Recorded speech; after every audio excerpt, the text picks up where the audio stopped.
చెప్పి చూడరా గిది నా అడ్డా. నేను తెలుసుకున్నాను అనుకో, నీ లారీ మాత్రమే ఇడికెళ్ళి పోతది, నువ్వు పోవు. మీకు పైసలకి పంచేనికి విశ్వాసంతో పంచేనికి తేడా తెలియట్లా. ఓహో, నన్ను శాంపుల్ చూపించమంటావా? ఈ ముగ్గురు పెద్ద మనుషుల్ని గీడే కొట్టి చంపినోడికి బహుమతి పైసలు 20 లక్షల రూపాయలు.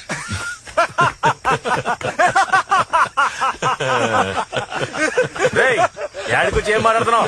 అన్నకాడ పైసల కోసం ఉన్నాను అనుకున్నావా? ఎన్ని సంవత్సరాలుగా ఉంటున్నానో తెలుసా? 30 లక్షల రూపాయలు. 30 లక్షలు ఇస్తే ఆయన మా అన్నరా? 40 లక్షల రూపాయలు.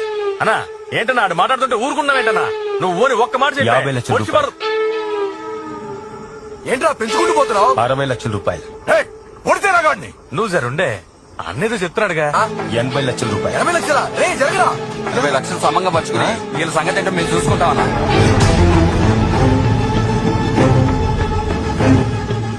ఇప్పుడు సమజైందా పైసలకి విశ్వాసానికి తేడా ఏందో?